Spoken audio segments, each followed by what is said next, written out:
بسم الله الرحمن الرحيم. ازيكم يا بنات، عاملين ايه؟ يا رب تكونوا بخير. النهارده ان شاء الله هنعمل طريقة البسلة بالجزر، وهنعمل كمان معاها رز حبة وحبة، واقول لكم كمان ازاي نطلع شوربة حلوة بنص كيلو لحمة بس.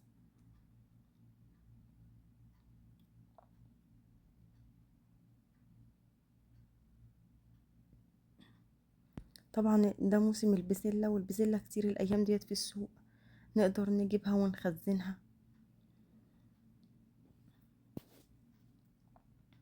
هنبدأ نجهز اللحمة الاول، نولع عليها. معايا هنا معلقة صغيرة من الزبدة، وهحط كمان معلقة صغيرة من الزيت. اول ما يسخنوا هكون مجهزة معايا ورق لورا وحبهان وثلاث فصوص من المستكة. طبعا المستكة اختياري، بس بتدي ريحة حلوة جدا للشوربة. هشوحهم بس كده، واول ما ريحتهم ما تطلع هنزل عليهم باللحمة. طبعا كمية اللحمة انتوا بتحطوها حسب ما انتوا عايزين. انا ده كان هنا كان نص كيلو. هشوح بس اللحمة كده مع التوابل. انا مش هقلب فيها كتير، الاول هخليها تاخد لون بس من تحت، وبعدين هبدأ اقلبها.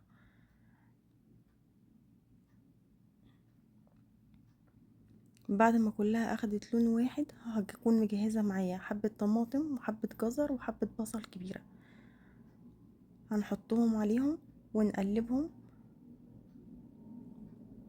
كلهم بس كده ياخدوا من ريحة بعض. هكون مجهزة معايا مية سخنة، هنزل عليهم. لازم تكون المية سخنة. هحط المية تغطي اللحمة.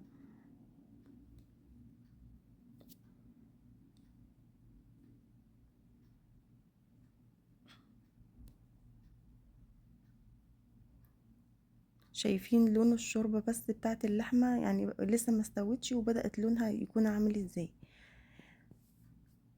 اول ما تغلي بقى كده اهوت هبدأ اغطي عليها، وهدي النار عليها على نار هادية خالص، وهسيبها تقريبا ساعة الا ربع. مش عايزة اسويها سوا كامل لان لسه هكمل سواها مع البسلة.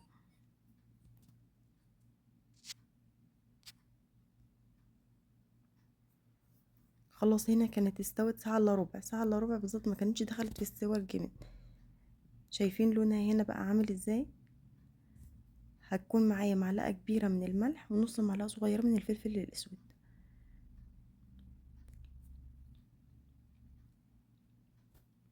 بجد الشوربة كانت حلوة جدا وريحتها حلوة جدا. هنبدأ بقى نجهز هنا البسلة. معايا معلقة زبدة ومعلقة زيت.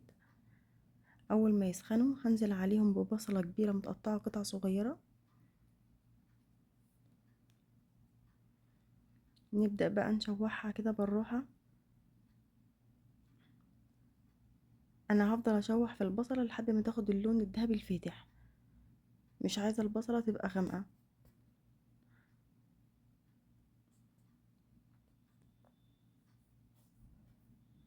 خلاص هنا كانت اخدت اللون اللي انا عايزاه، هو ده اللون الذهبي الفاتح كده. هكون مجهزة معايا جزرة ومقطعاها قطع صغيرة. انا بحب اشوح الاول الجزر مع البصل، ما بحطوش مع البسلة لان الجزر بياخد سوا شوية عن البسلة. وكمان هيكون معايا معلقة صلصة كبيرة، هحطها واقلبها برضك مع البصل عشان تطلع الاول المادة الحافظة اللي فيها. وطبعا لو الطماطم بتكون لونها حمرا وانتوا شايفين ان هي كويسة معاكم بنستغنى عن الصلصة.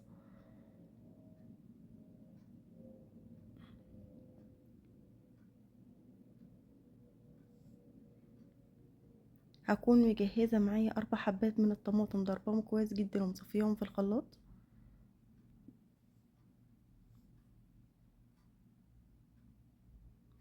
انا مش هحط هنا ملح ولا فلفل اسود ولا اي حاجة، انا بس حطيت نص معلقة صغيرة من السكر، لان احنا كنا حطينا ملح وفلفل اسود مع الشوربة. هنخلصها وبعدين ندوق نشوفها لو هي محتاجة ملح بنزود ملح. هسيب الطماطم تتسبك وتتقل خالص لحد ما تتقل كده بالشكل اللي انتوا شايفينه ده. خلاص كده الطماطم اتسبكت. هكون بقى معايا مجهزة البسلة، فصصاها وغسلها طبعا كويس جدا. ده تقريبا كيلو من البسلة.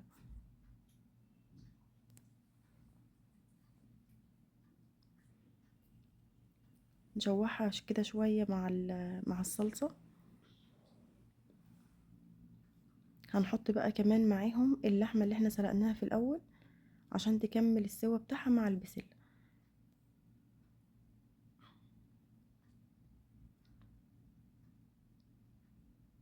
اللي هيسويهم بقى هنا ايه؟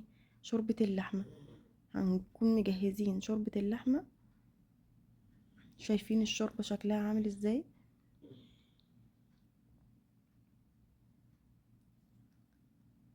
هننزل بقى بالشوربة كده على البسلة، هنخلي الشوربة تغطي البسلة واللحمة مع بعض.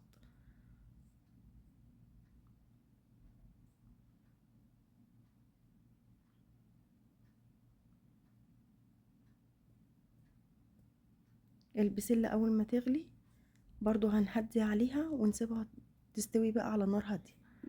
هي ما بتاخدش وقت في السوا. على ما تستوي معانا خلاص، هنا كانت داخلة في السوا خلاص.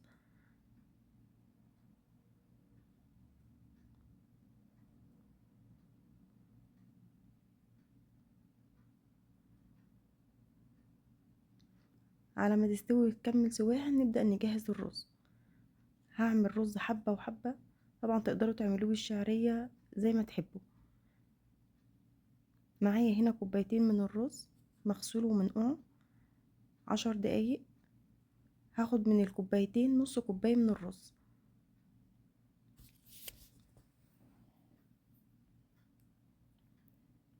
هبدأ أشوحهم حلو جدا لحد ما ياخدوا اللون الذهبي الفاتح.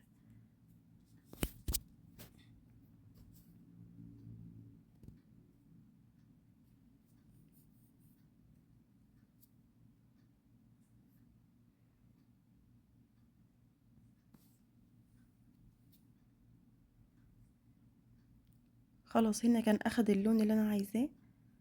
هننزل عليه بباقي الكمية اللي احنا كنا مجهزينها من الرز.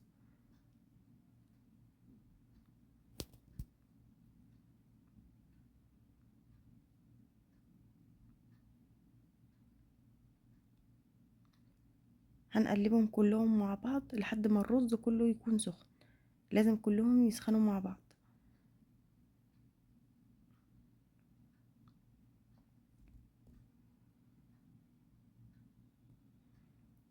هنحط عليهم معلقة كبيرة من الملح.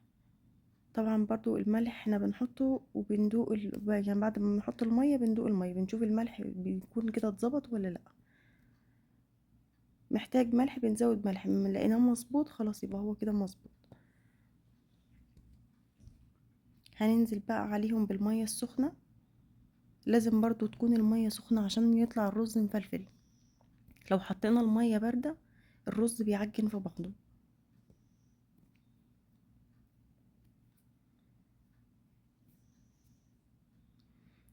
اول ما يغلي برضو بنهدي عليه وبنسيبه يستوي على نار هادية تقريبا 10 دقايق، من 10 دقايق لربع ساعة. هنا كان خلاص اتشرب المية، ما كانش استوى سوا كامل. خلاص كده اتشرب المية. هبدأ بقى اهدي عليه واسيبه 10 دقايق. طبعا البسلة من الاكلات السهلة والسريعة ومتاخدش وقت خالص، وده الموسم بتاعها. يعني نقدر نجيب كمية ونخزنها، بتقعد من السنة للسنة. طبعا البسلة لما بنيجي نخزنها ما بتتسلقش، ما بنسلقهاش ولا بنغسلها. احنا يا دوبك بنفصصها ونحطها في اكياس تخزين ونطلع منها الهواء ونحطها في الفريزر. لما بنطلعها بقى من الفريزر عشان نطبخها او نعملها بنغسلها. يا رب الوصفة تكون عجبتكم، وان شاء الله نشوفكم في فيديو جديد.